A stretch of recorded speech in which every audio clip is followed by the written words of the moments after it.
Vamos a continuar con este estudio que es tan importante, amados, sobre los llamados evangelios sinópticos. Este es el tema número 3 de esta serie, los evangelios sinópticos, amados. En el primer tema vimos un poquito de la historia en la cual se desarrolla el ministerio de Yeshua, que después se plasma en los llamados evangelios. Vimos también algo muy importante, que los evangelios aparecieron mucho tiempo después de la muerte de Yeshua. Y eso se deriva, o eso se da por causa de que al principio todos los dichos, todas las tradiciones, todos los milagros, todas las parábolas de Yeshua no se escribieron, sino que todos las conservaron, amados, solamente por una tradición oral, como se acostumbraba en esos días en el pueblo judío. Entonces todo eso estaba solamente en la memoria de los que lo vieron y se lo transmitían solamente vía oral, y después empieza a ser escrito, amados, y eso es lo que conocemos hoy como los evangelios. También vimos, amados, en el tema 2 algo muy importante. Vimos las fuentes de la cual se derivan los evangelios y todo eso. Pero hoy, amados, ¿qué vamos a estudiar? Bueno, hace 8 días comenzamos a estudiar el libro de Marcos, el llamado Evangelio de Marcos, que es el evangelio más antiguo que se conoce. Está fechado aproximadamente, amados, en el año 70-71 de nuestra época. Es el evangelio más antiguo. Y también aprendimos, amados, hace 8 días, que cada uno de los hombres que escribieron los evangelios, de los llamados evangelistas, aquellos que escribieron los evangelios, amados, no fueron testigos oculares de la vida de Yeshua, como a veces se cree, sino todo lo contrario, amados. Más bien ellos fueron discípulos de los discípulos de Yeshua, y eso lo plasmaron en los evangelios. Cada uno de los evangelios, amados, tiene su propia tendencia teológica, por llamarlo de alguna forma. Cada uno de ellos es discípulo de una corriente que existía en ese momento. Como sabemos, amados, a través del libro de Hechos, capítulo 15, y el libro también de Gálatas, había grupos que creían en Yeshua, pero estaban con una doctrina un poquito diferente, por decirlo así. Algunos se inclinaban más hacia el judaísmo, por llamarlo de alguna forma, y otro grupo se inclinaba más a vivir por fe, como los que enseñó Pablo. Entonces había principalmente 2 grupos. Bueno, esos 2 grupos son los que también después dan origen a los evangelios. Por ejemplo, Marcos y Lucas son discípulos de Pablo, de Shaul. Mateo es discípulo de Santiago. Y Juan, amados ajín, también tiene una tendencia hacia Pablo, pero ese es un punto aparte, el evangelio de Juan. Pero el caso es que cada uno de ellos tiene su propia tendencia y su propio maestro, por decirlo así, y eso se plasma claramente en los evangelios. Amados, algo muy importante hasta acá, como primer punto del tema, para comenzar este tema, debemos entender algo muy importante. Si nosotros, amados ajín, porque se los digo porque yo lo hice muchas veces erróneamente, si nosotros tomamos la escritura que tenemos todos, amados, y la abrimos en los llamados evangelios, y entonces, amados, empezamos a leer cada uno de los evangelios, pensando que el conjunto de los evangelios nos va a dar una visión global y general del ministerio y vida de Yeshua, es un error, amados. Tomar a los 4 evangelios y pensar que los 4 evangelios, amados, en conjunto forman una visión general de Yeshua es un error. Eso no es históricamente correcto, amados. ¿Por qué lo digo, amados? Porque yo lo hice muchas veces. Yo pensaba que leyendo los 4 evangelios, por decirlo así, juntos, iba a tener una visión general del ministerio de Yeshua, pero eso es un error. ¿Por qué es un error? Porque los evangelios no fueron hechos, amados ajín, con un enfoque histórico, con un propósito histórico. Los evangelios, amados, no tienen un propósito histórico, sino doctrinal, sino, por decirlo así, religioso. Eso significa, amados, que Marcos, Mateo, Juan, Lucas un poquito se apartó, pero sobre todo Juan, Mateo, Marcos, sobre todo ellos, amados, al momento de escribir, amados, estoy usando los términos más comunes, al momento de escribir los evangelios, no estaban pensando dejar un documento histórico para las futuras generaciones. Ellos no tenían en mente eso, amados, y se ve reflejado en sus evangelios. Lo que ellos tenían en mente, amados, era plasmar su doctrina que ellos tenían de Yeshua, plasmar a través del evangelio un libro, o hacer un libro más bien, que después reflejara la fe de Yeshua, pero no siendo fieles a la historia o cosas como esas. Eso no significa que los evangelios sean falsos, o no estoy diciendo que los evangelios sean falsos o que carezcan de historia. Eso no lo estoy diciendo, sino que estoy diciendo, amados, que en el corazón de aquellos que escribieron los evangelios, su objetivo principal no era hacer un libro histórico. Tenemos, por ejemplo, el caso de Josefo. Muchos de ustedes lo han leído y lo conocen. Josefo, amados, aquí fue un judío del primer siglo que vivió en los días de Yeshua y él escribió muchas cosas del primer siglo. Josefo, amados, es un judío, él nunca creyó en Yeshua, pero Josefo, amados, era un intelectual. Josefo era un historiador. Las cosas que Josefo escribió las hizo con ese fin, de dejar una historia plasmada, amados, para las futuras generaciones, y entonces intenta o pone en práctica varias técnicas de los historiadores de aquel tiempo, amados. Y entonces Josefo es un historiador. Marcos, Mateo, Lucas y Juan no son historiadores. Por eso, lo que nos dejaron son relatos que plasman la enseñanza que ellos tenían de Yeshua, su visión de Yeshua y la visión que querían llevar a las naciones, sobre todo, de quién era Yeshua, a los creyentes gentiles. Recuerden también algo muy importante, amados, los evangelios se escribieron al 100% después de la muerte de Pablo. Los evangelios no son posteriores a Pablo, no son anteriores a Pablo, son posteriores a Pablo. Todos los evangelios se escribieron después de la vida y muerte de Pablo. Eso significa, amados, que todos los demás, los que escribieron los evangelios, amados, eran creyentes en alguna doctrina que Pablo había enseñado de alguna u otra forma. Entonces, esto nos enseña, amados, que los evangelistas, los que escribieron los evangelios, no, amados, aquí querían plasmar históricamente a Yeshua. Ellos no intentaron eso, no buscaron eso. Esto es muy importante para entender los evangelios, amados.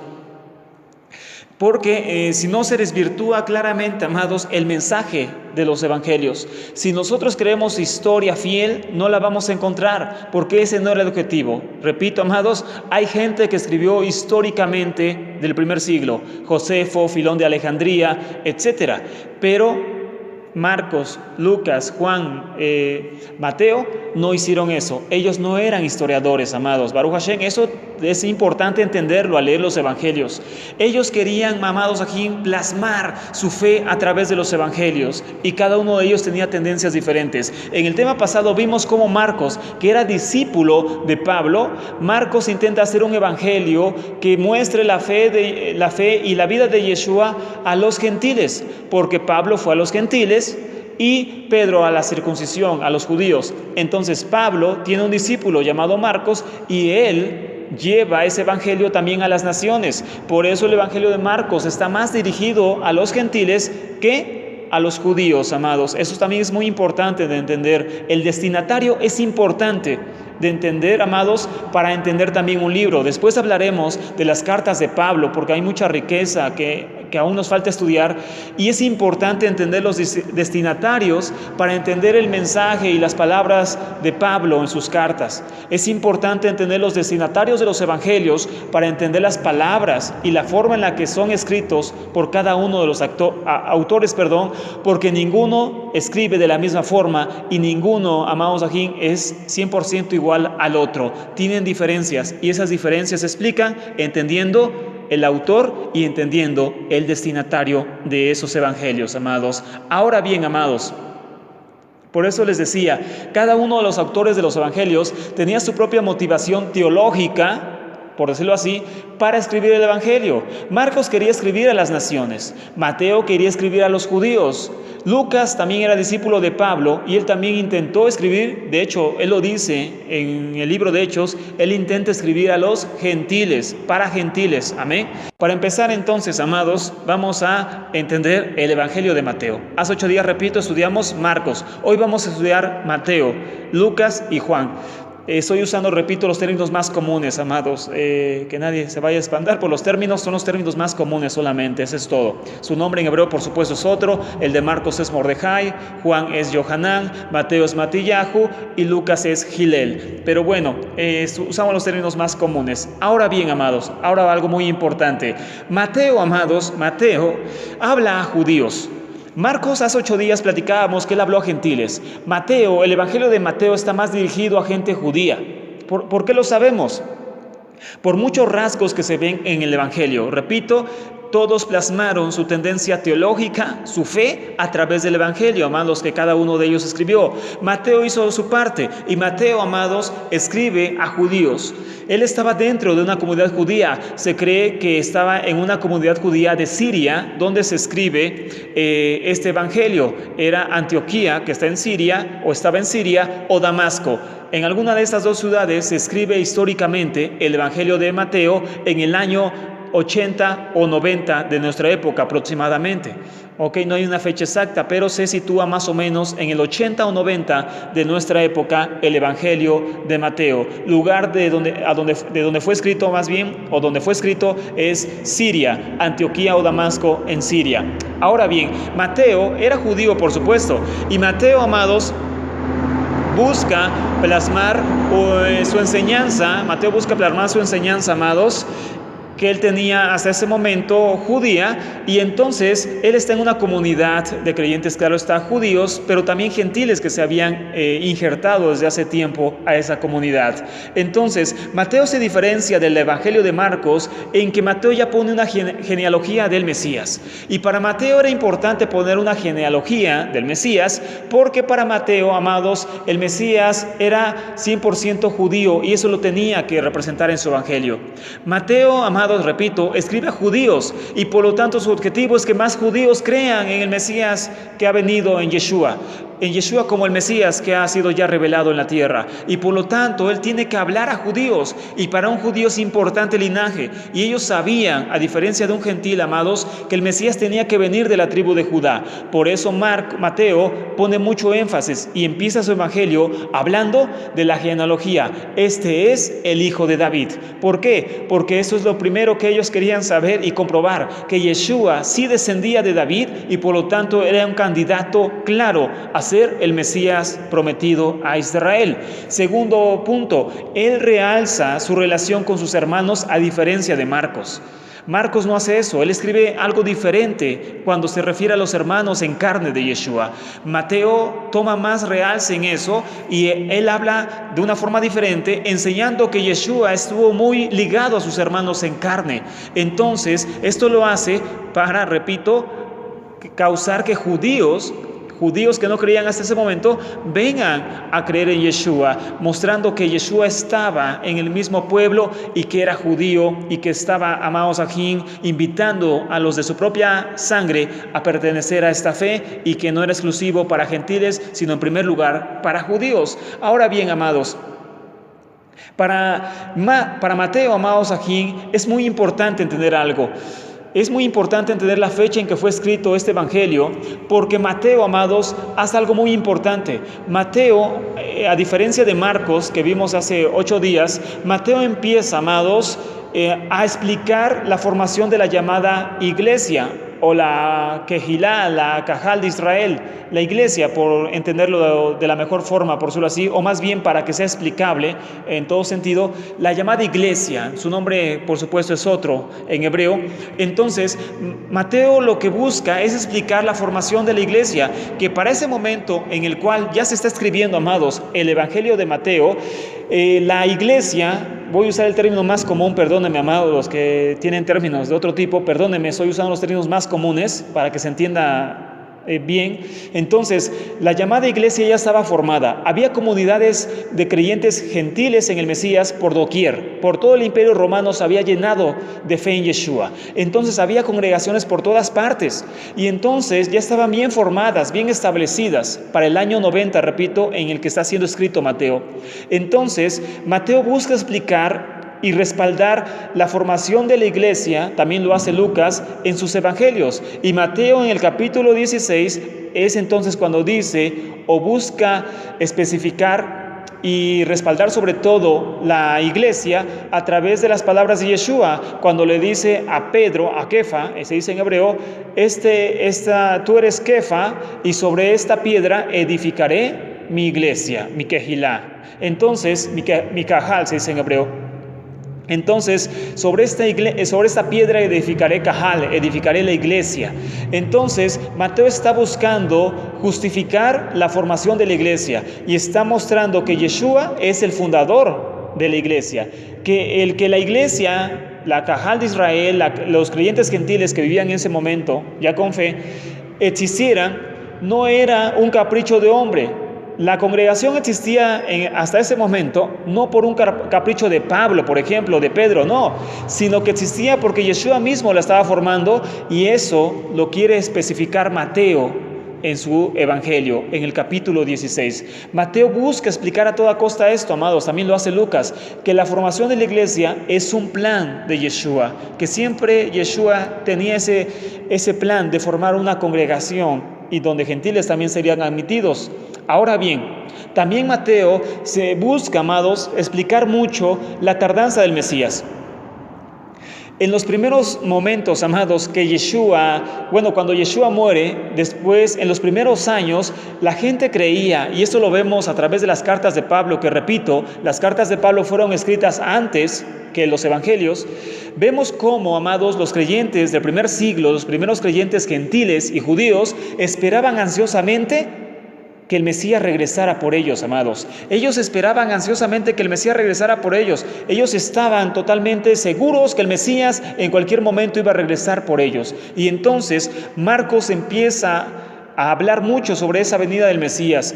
Y Pablo en sus cartas habla mucho de eso, de que el Mesías está a punto de regresar, que todos esperen en la fe, porque el Mesías pronto regresará. Entonces, amados, cuando se escribe el Evangelio de Mateo en el año 90 aproximadamente, el Mesías, claro está, no había regresado. Y Mateo tiene que explicar eso a los judíos. ¿Por qué el Mesías no ha regresado?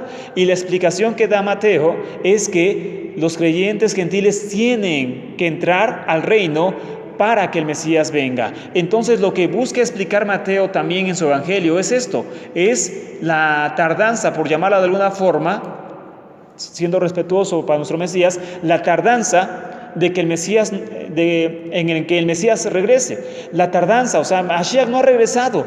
Entonces Mateo busca explicar por qué el Mesías aún no ha regresado, y esto lo hace a través de que los gentiles tienen que formar la llamada iglesia. Cajal se dice en hebreo. Y por esto, hasta que no se forme correctamente, el Mesías no podría regresar por segunda vez a esta tierra, amados. Entonces, por eso, amados, Mateo busca mucho, amados, enfatizar esto, la creación, amados, la creación de la iglesia. Esto es algo muy resumido, amados. Esto es un tema largo, pero lo estoy resumiendo lo más que pueda.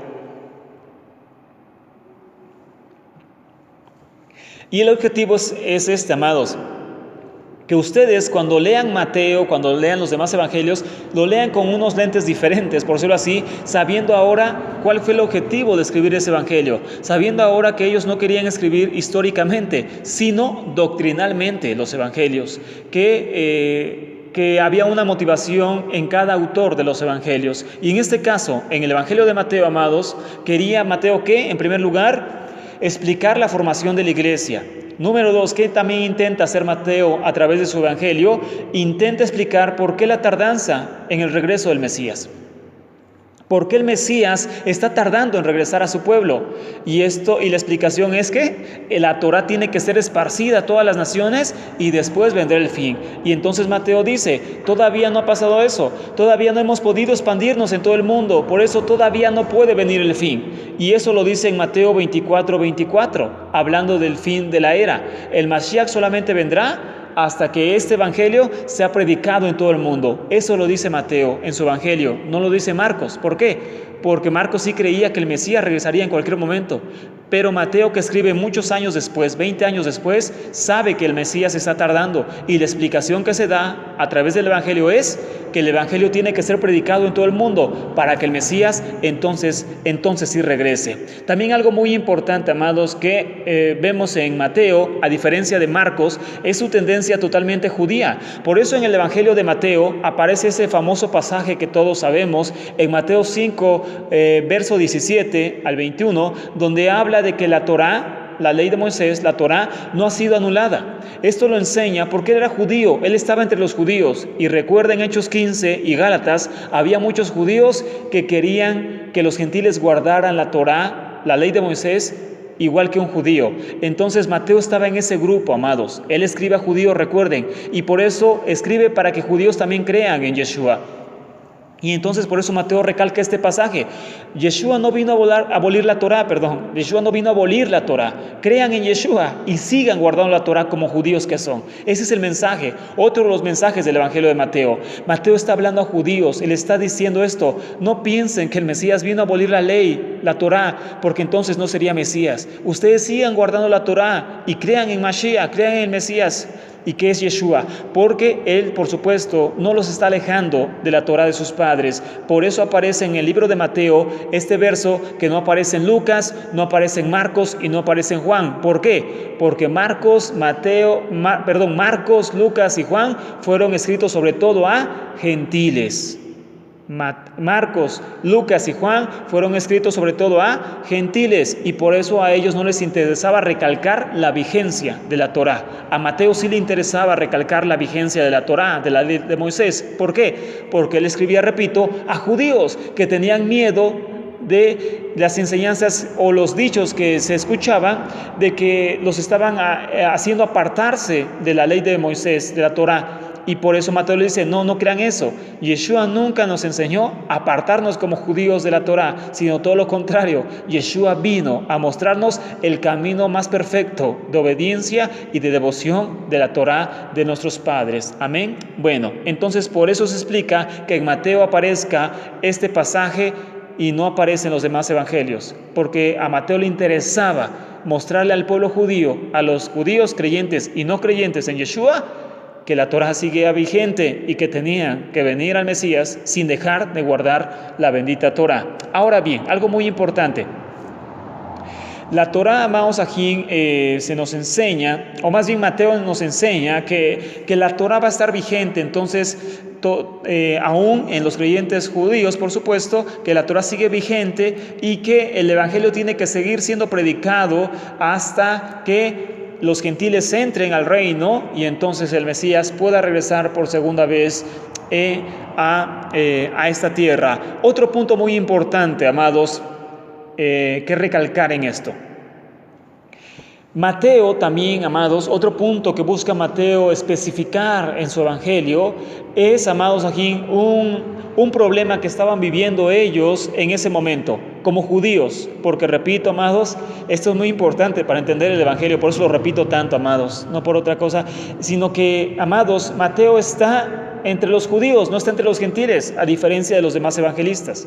Entonces Mateo está entre los judíos y Mateo tiene que hablar a judíos y por eso él cita mucho los pasajes del Tanaj, del llamado Antiguo Testamento, Antiguo Pacto. Su nombre correcto en hebreo es Tanaj, la Biblia hebrea, para que se entienda. Él cita mucho esto, por eso dice, y Yeshua hizo esto para que se cumplieran las palabras del profeta que dijo, será llamado Nazareno. Y Yeshua vino de Egipto para que se cumplieran las palabras del profeta que dijo, de Egipto llamé a mi hijo. Y Yeshua hizo esto para que se cumpliera, etcétera, etcétera, etcétera. ¿Por qué dice esto Mateo? Y no lo dicen los demás evangelistas con tanto énfasis. Porque Mateo está hablando a judíos y los judíos conocían su Biblia, conocían sus libros sagrados, amados. Aunque en ese tiempo no se formaba aún el canon judío, pero conocían sus libros sagrados, conocían los profetas, conocían los salmos, conocían la Torá, y por eso Mateo lo referencia siempre hacia atrás. Miren lo que dice la Torá, miren lo que dicen los salmos, miren lo que dicen los profetas. Yeshua cumplió todo eso. Y entonces ellos que conocían esto, por supuesto, era algo que ellos podían comprender más fácilmente. Esta es una prueba más de que Mateo no está escribiendo a gentiles, sino a judíos. ¿Por qué? Porque cita mucho el llamado Antiguo Pacto. Su nombre correcto es Tanaj. Cita mucho la escritura hebrea, cita mucho los libros anteriores. ¿Por qué? Porque los judíos los conocían y él les hacía recordar lo que los profetas y Moisés habían dicho sobre un Mesías, ¿ok? Bueno, algo también muy importante en Mateo para concluir este primer bloque del tema, para concluir el estudio, por eso así, o resumen de Mateo. Mateo, amados aquí, se encuentra en un medio muy difícil, porque Mateo está escribiendo en un tiempo en el cual el templo ya había sido destruido. Cuando Mateo escribe el Evangelio, el templo había sido destruido. ¿Y cuál es el punto aquí importante? Ya lo vimos también en un tema. Los fariseos habían tomado el control del judaísmo. Los fariseos habían tomado el control del judaísmo a través de Yohanan ben Zakkai. Entonces, Entonces, el Eterno bendito sea, amados, permitió todo eso para, amados ajín, pues no sé, amados, castigar en parte al pueblo que se había apartado de los mandamientos y otras cosas, pero ese no es el punto. Lo principal es que Mateo, amados ajín, vive un momento difícil porque, como vimos, los creyentes judíos que no creían en Yeshua se habían, amados ajín, apartado aún más, y entonces ellos estaban excluyendo a todo aquel que no se sometiera a la nueva ley rabínica que ellos habían implementado después de la destrucción del segundo templo. Sobre esto ya hay un tema. El caso es que, para no hacer largo este punto, amados,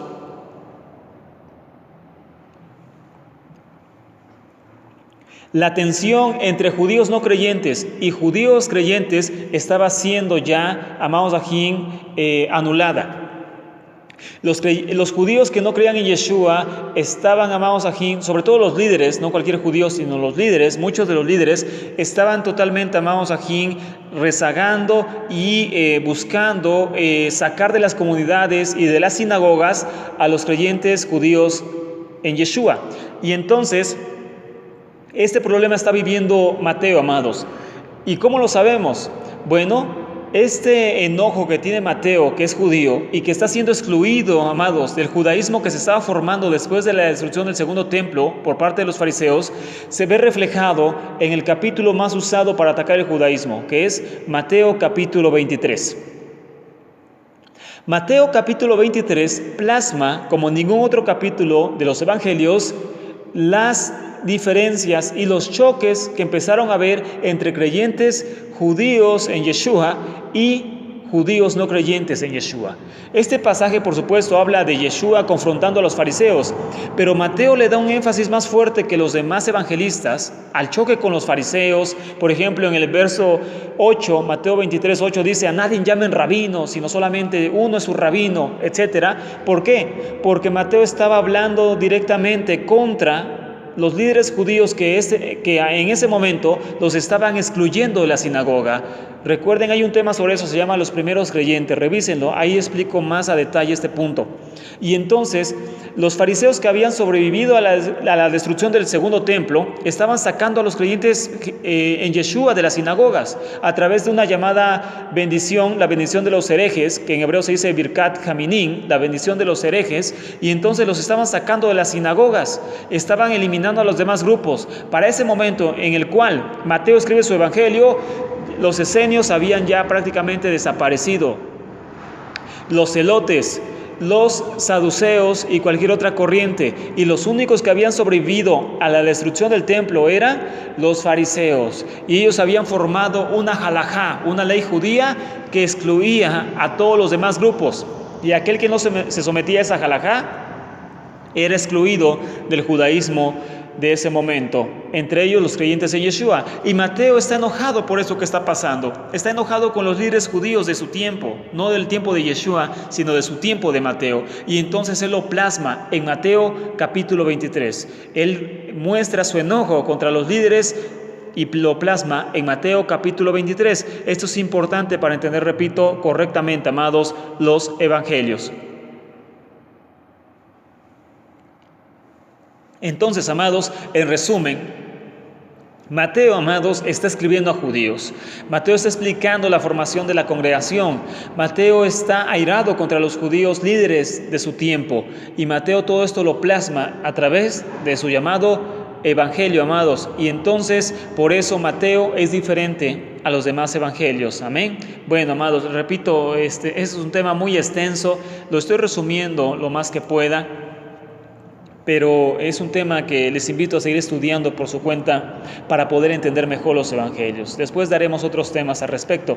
También es un discípulo de Pablo. Al igual que Marcos, Lucas es un discípulo de Pablo, pero pasa algo diferente con Lucas. Lucas es un discípulo de Pablo, amados ajín, que escribe su evangelio también ya muy tarde, en los años 80 también, o 90 aproximadamente. Y entonces Lucas, amados, habla en pro de los gentiles, pero sobre todo, y también habla gentiles, su evangelio fue dado a gentiles, fue para gentiles, pero sobre todo Lucas, amados aquí, lo que intenta hacer a través de su evangelio es también justificar la formación de la llamada iglesia. Algo muy importante, amados, que muchos sabían y los que no, hoy lo van a aprender. El evangelio de Lucas y el libro de Hechos es en sí un solo libro. En nuestras Biblias vienen separados Lucas y Hechos, pero en los originales es un solo libro, no hay separación. Lucas escribe en un solo pergamino, o en dos, pero solamente juntos o junto, el libro de Lucas, lo que conocemos como Lucas y Hechos.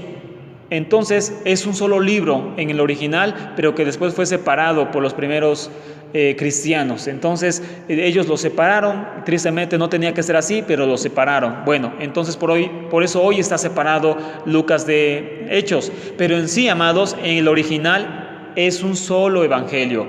Lucas y Hechos es un solo evangelio. De hecho, Hechos es parte del evangelio. No se tendría que llamar Hechos, sino Lucas. Es en sí el evangelio de Lucas, Hechos. Entonces, estos libros, tanto Lucas como Hechos, fueron escritos para justificar también la formación de la iglesia de los gentiles, la cajal de los gentiles. Entonces, por eso Lucas empieza también hablando de Yeshua y termina hablando de la formación de la iglesia en un solo camino, en un solo diálogo. ¿Por qué? Porque él también quiere enseñar eso, que Yeshua fue el precursor de la iglesia de los gentiles. Eso es lo que intenta hacer Lucas. Intenta plasmar eso, que la formación de la iglesia de los gentiles, por llamarlo de alguna forma, no es un capricho humano, sino que Yeshua es el precursor de eso. Por eso, amados, el evangelio de Lucas, a diferencia de los demás evangelios, amados, el evangelio de Lucas habla mucho de su acercamiento de Yeshua con los gentiles. No sé si lo has notado. Lucas habla mucho de cómo Yeshua se acerca a los gentiles, y eso no lo hace ni Marcos, ni Mateo, mucho menos, ni Juan. ¿Por qué Lucas hace esto? Porque Lucas busca justificar a toda costa la formación de la iglesia. Y entonces que hay gentiles incluidos. ¿Y cómo lo hace? Por ejemplo, en Lucas capítulo 4 habla ya de un contacto de Yeshua con gentiles. También habla de los milagros, por ejemplo, a una mujer gentil de Fenicia. Habla, por ejemplo, de un centurión el cual recibe un milagro para su hija. Habla del acercamiento, en resumen, de Yeshua con los gentiles. Lo que intenta hacer Lucas es eso, mostrar que Yeshua se acercó a los gentiles y que los gentiles, aunque no se incluyeron al momento, sí tenían un plan dentro del Mesías. Entonces, lo que busca Lucas es esto, en resumen, amados, es incluir o hacer ver cómo Yeshua incluyó a los gentiles desde siempre. Entonces, por eso les repito, el evangelio de Lucas y el libro de Hechos es un solo libro en el original, no son dos. Porque Lucas busca mostrar la historia desde Yeshua hasta la formación de la iglesia y muestra cómo hay solamente un camino a esa formación y no dos. Entonces, por eso deja ver que la iglesia, la llamada iglesia, su nombre correcto es otro, lo repito, es en sí un solo cuerpo con Israel, y que en sí la iglesia es entonces una continuación de la fe de Yeshua. ¿Ok? Bueno. Este es el punto principal de Lucas, amados. Por eso Lucas habla mucho entonces de esto, del acercamiento de Yeshua con los gentiles, que Yeshua es un modelo a seguir y que, por supuesto, amados, aquí Yeshua es el centro mismo de todo lo que conocemos como la llamada iglesia.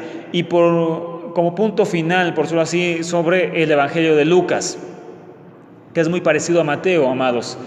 Lucas, amados, aquí también busca hablar mucho sobre la participación del Espíritu de Elohim, del Ruach HaKodesh, como se dice en hebreo, en el ministerio de Yeshua y después en la formación de la iglesia. También Lucas habla mucho de eso, recalca mucho eso, la participación del Espíritu, por ejemplo, y el Espíritu tomó a Yeshua y lo llevó al desierto, el Espíritu, y por el Espíritu hacía milagros, y el Espíritu descendió sobre los primeros creyentes, y por el Espíritu, o sea, Lucas busca también, amados, hablar mucho sobre el Espíritu, sobre el Ruach HaKodesh, y que el Ruach HaKodesh, el Espíritu, es también el centro o el poder que mueve todo lo que después se formó como iglesia y también estuvo presente en el ministerio de Yeshua. Entonces, una de las cosas que más también busca recalcar Lucas en su evangelio es la justificación o la manifestación justificada del Espíritu de Ruach HaKodesh en los creyentes gentiles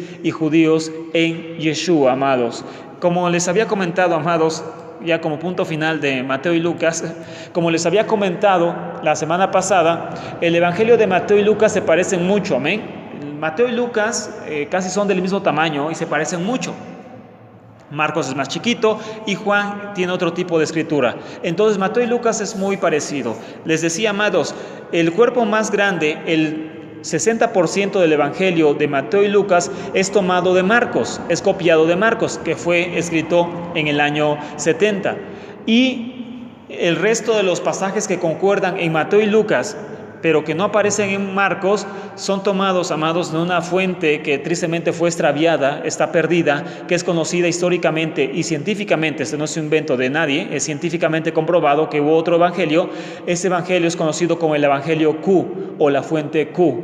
El evangelio Q es un evangelio perdido, de donde también Mateo y Lucas tomaron historias para incluirlas. Entonces, el 60% es de Marcos, es un decir, y el 30% es del evangelio Q, por eso concuerdan en Mateo y Lucas.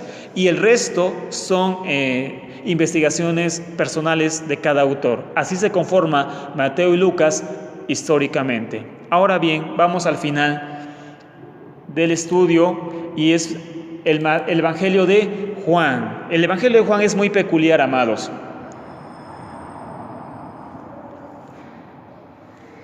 Voy a intentar explicarlo lo mejor posible con la ayuda del Eterno. Que Él sea que nos hable en esta tarde, amados, para que así podamos entender mejor su bendita palabra, amados aquí. Ahora bien, el evangelio de Juan es sumamente importante. Ustedes también han notado, amados, que el evangelio de Juan es distinto, amados, a Mateo, es distinto a Lucas y es distinto a Marcos. El evangelio de Juan es el cuarto de los llamados evangelios sinópticos. El evangelio de Juan, por lo tanto, amados, es diferente a Mateo, Lucas y Marcos. ¿Por qué es diferente? Porque Juan, amados, escribe prácticamente en el año 100 su evangelio. Marcos lo escribe en el año 70, Mateo y Lucas en el año 80-90, pero Juan lo escribe hasta el año 100 de nuestra época, prácticamente, amados, en el segundo siglo. Entonces, Juan escribe aproximadamente, amados, 65 años después de la muerte de Yeshua. 65 años después, ya es mucho, amados. Y esto, amados, nos deja ver algo muy interesante. 65 años después de la muerte de Yeshua. Bueno, el evangelio de Juan es diferente al resto de los evangelios, amados, porque, amados, aquí Juan busca hablar sobre todo de la vida de Yeshua más que de otros aspectos que tocaron los evangelistas anteriores. Entonces, por ejemplo, hay diferencias muy claras. El evangelio de Juan habla que Yeshua estuvo 3 veces en la Pascua, en el Pesaj judío, en Jerusalén. Juan busca mostrar que Yeshua subió 3 veces a Jerusalén en la fiesta de Pascua, de Pesaj, de los panes sin levadura. Mas, sin embargo, Mateo y Lucas, Marcos también, dicen que Yeshua solamente estuvo una vez en la fiesta de Pascua, en el año que murió. Entonces, ¿quién tiene la razón, amados? Por supuesto, lo más seguro es que la tenga Juan, porque eso es muy lógico. Yeshua subía a las fiestas. Pero esa es una de las diferencias que hay, que Juan habla de 3 veces Pascua con Yeshua y los demás evangelistas solamente dicen que Yeshua guardó una fiesta de Pesaj. Entonces, por eso, amados, aquí Juan es muy diferente a los demás. También Juan, el evangelio de Juan presenta historias que no aparecen en Marcos, Mateo ni Marcos. ¿Qué historias? Por ejemplo, aparece el diálogo con Nicodemo. En el evangelio de Juan aparece un diálogo con Nicodemo en el capítulo 3, por ejemplo. Eso no aparece en los demás evangelios. En el evangelio de Juan aparece un milagro en las bodas de Caná, en el capítulo 2. Eso no aparece en los demás evangelios. Aparece un diálogo con una mujer samaritana, capítulo 4. Eso tampoco aparece en los demás evangelios. Juan es diferente a los demás evangelios, amados. Y entonces, ¿cuál es el propósito de Juan entonces al escribir todos estos relatos que no aparecen, amados, en los demás evangelios? Bueno, algo muy importante, amados. Juan busca, amados, explicar a través de su evangelio algo muy importante, que Yeshua es ahora el templo de Elohim, de Dios, de Elohim, y que el creyente a la vez también es ese templo. Entonces Juan hace énfasis en eso. Yeshua es el templo de Elohim. ¿Por qué hace eso? Porque así explica la destrucción del templo. Entonces, para ese momento, el templo, por supuesto, estaba destruido y Juan busca explicar a los creyentes gentiles, él también habla gentiles, busca explicar por qué el templo está destruido. Y lo hace a través de esos pasajes que vemos en su evangelio, explicando que Yeshua es el templo de Elohim. También, amados ajín, el que él haya puesto historias diferentes que no pusieron los demás evangelistas, repito, como el diálogo con la mujer samaritana, como el diálogo con Nicodemo, el milagro de Caná, de las bodas de Caná, convirtiendo el agua en vino. Todos esos ejemplos que da Juan y que no lo dieron los demás evangelistas tienen un significado. ¿Cuál es el propósito? Bueno, el diálogo con Nicodemo habla del diálogo de Yeshua con un maestro judío. Y le dice Yeshua en el evangelio, amados, que Nicodemo tiene que volver a nacer. Esto lo hace, amados, Juan a propósito, adrede, pone esta historia en el evangelio para mostrar que los judíos también tienen que venir en Teshuvá, que los judíos, a pesar de ser judíos, también tenían que venir en Teshuvá y también tenían que nacer de nuevo, igual que un gentil. Eso significa, amados, que pone, amados, al mismo nivel judíos y gentiles en el ámbito de arrepentimiento. ¿Cuál es el propósito del diálogo con la mujer samaritana que él pone en su evangelio? Mostrar que Yeshua también se acercó a los gentiles y que que Samaria era hasta cierto punto gentil. Entonces, así Juan muestra que los gentiles tenían un propósito y parte en el reino del Mesías. Ese es el propósito de la historia de la mujer samaritana, mostrar que Yeshua era un salvador no solamente de Israel, sino de todo el mundo, amados ajín. También Juan, en su evangelio, amados, busca hacer algo muy importante. Juan busca en su evangelio relatar los milagros de Yeshua con un propósito diferente a los demás. Juan busca mostrar que los milagros de Yeshua tenían un propósito, ¿cómo decirlo? Verificar o comprobar que él era el Mesías. Eso no lo hacen los demás evangelistas. El propósito por el cual Juan escribe los milagros de Yeshua es con tal de comprobar que Yeshua era el Mesías y que por lo tanto Yeshua sanaba a ciegos, curaba enfermos, levantaba paralíticos. De hecho, él se lo dice en su evangelio a Juan el Bautista. O sea, que los milagros de Yeshua tenían un propósito, busca hacerlo entender Juan, que esos milagros tenían el propósito de que el pueblo creyera que Yeshua era el Mesías. Entonces, según Juan, Yeshua hacía milagros con el propósito de crear la creencia en que él era el Mesías de Israel. Ese es también uno de los propósitos del evangelio de Juan, amados. Juan es diferente al resto de los evangelios también porque Juan busca un sentido más espiritual en la vida de Yeshua y menos terrenal. A Juan no le interesa la genealogía de Yeshua. De hecho, él no pone la genealogía de Yeshua, si se dan cuenta. Él no empieza diciendo, Yeshua viene de David, viene de Salomón, viene de Natán, viene de... No. A Juan no le interesa eso. A Juan le interesa algo más allá. A Juan le interesa mostrar que el Mesías es divino. Ese es un punto muy importante de ese evangelio.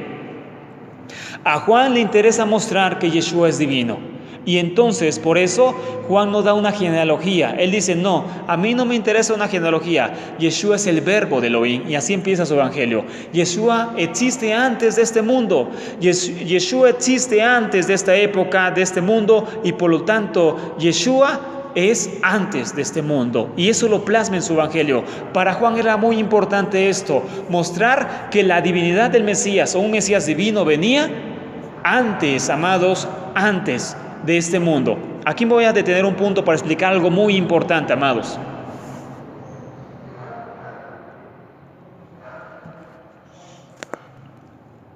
Para explicar algo muy importante, amados, aquí.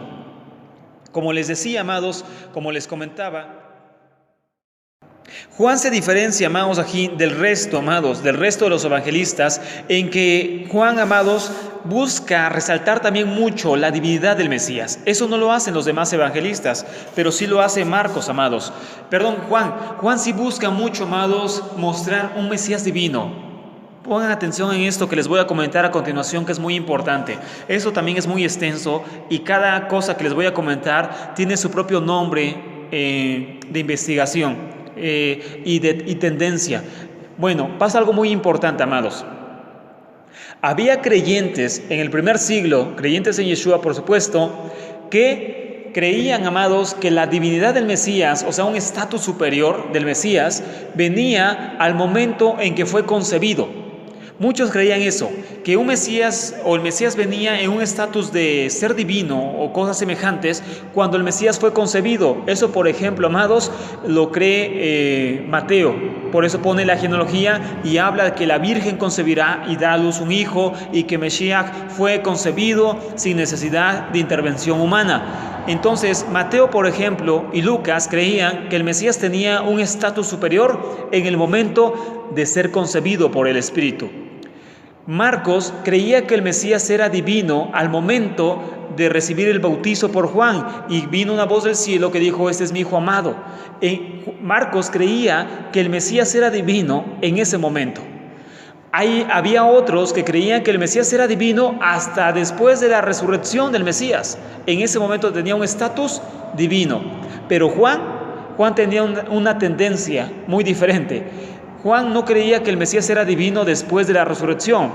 Juan no creía que el Mesías era divino después del bautizo. Juan no creía que el Mesías era divino a través de la concepción. Juan creía que el Mesías era divino inclusive antes de este mundo. Eso lo plasma en su evangelio. Y les digo, amados, cada una de esas enseñanzas tiene un nombre histórico. La creencia del bautizo, la creencia de la resurrección, la divinidad de la concepción, etc. Cada uno de esos puntos tiene una corriente doctrinal, por decirlo así, en el primer siglo, pero ese es un tema muy aparte y muy extenso, amados. Pero cada uno de ellos tiene una explicación aparte. El punto aquí es que Juan cree en un Mesías divino. Este punto es muy importante y no quiero, amados, ahora hablar de más, pero eso es muy importante entender por algo, amados. ¿Por qué? Porque les repito, amados, el Evangelio de Juan es el Evangelio más tardío. Juan está siendo escrito en el año 100, 70 años después de la muerte de Yeshua, 70 años después de la muerte y resurrección de Yeshua. Esto significa, amados, que es un evangelio muy tardío, es un evangelio tardío, amados. Ahora bien, pasa algo muy importante.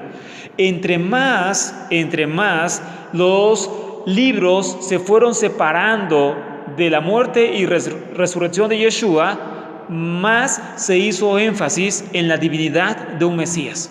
Eso es algo históricamente comprobado. Entre más los creyentes se fueron separando del Yeshua histórico, más se creía en un Mesías divino. Marcos, les decía, amados, no habla tanto de la divinidad del Mesías. Él dice que sí hay un Mesías superior, un Mesías con un estatus más alto, pero que ese Mesías es Mesías con ese estatus hasta el bautizo. Él cree eso, Marcos cree eso. Él escribe en el año 70. Viene Mateo y Lucas escribiendo en el año 80-90. Ellos creen algo diferente. Ellos creen que el Mesías es divino, pero un poquito antes, al momento de la concepción. Eso lo relatan en los evangelios. Pero Juan cree que el Mesías es divino desde antes del mundo, desde antes de ser concebido, y vino a tomar un cuerpo en esa tierra. Entonces vemos, amados, que cada uno de los evangelios, conforme más se va separando del tiempo de Yeshua, en el cual Yeshua vivió, más y más empiezan a creer en un Mesías divino, de una forma diferente. Esto es un fenómeno histórico del cual después hablaremos, amados. Ahora bien, Mashiach, bendito sea, fue explicado de forma diferente, y esa explicación diferente se debe a los años de distancia que hay de su vida. Eso es algo muy importante que ustedes deben entender, amados, para concluir este tema de los evangelios sinópticos. Yeshua fue explicado diferente, de acuerdo al tiempo en que fue explicado. Si alguien lo explicó cerca de su vida, lo explica diferente. Pero si alguien lo explica 100 años después de su vida, lo explica también diferente. Y entonces, amados, esto pasó también con los evangelios. Marcos, Lucas y Juan lo explican diferente, porque cada uno de ellos lo explicó en un tiempo diferente también, amados. Este evangelio, les repito, amados, de Juan, para concluir el tema de esta noche, este evangelio de Juan se diferencia, porque hace mucho énfasis sobre la divinidad de Yeshua. En el capítulo 17, por ejemplo, dice, con palabras de Yeshua: llévame, Abba, glorifícame, Padre, con la gloria que tuve contigo antes de que este mundo existiera. O sea, Juan recalca mucho eso: un Mesías preexistente, un Mesías divino, un Mesías antes de este mundo. ¿Ok? Después hablaremos de eso con más detalle. Y entonces, ¿qué pasa acá, amados? Bueno, los judíos que no creían en Yeshua, aceptaban, después hablaremos de ese punto en específico, aceptaban a un Mesías divino. Los creyentes judíos que no creían en Yeshua sí aceptaban a un Mesías que era superior al resto. Aceptaban a un Mesías que se sentaba en un trono al lado del Padre. Aceptaban a un Mesías, amados, superior a la creación, pero lógico, no superior al Padre. Entonces, aceptaban a un Mesías sentado en un trono al lado del Padre. Eso sí aceptaban los creyentes, o más bien los judíos no creyentes, los judíos ortodoxos, para que se entienda. Eso sí lo creían, eso sí lo aceptaban, amados.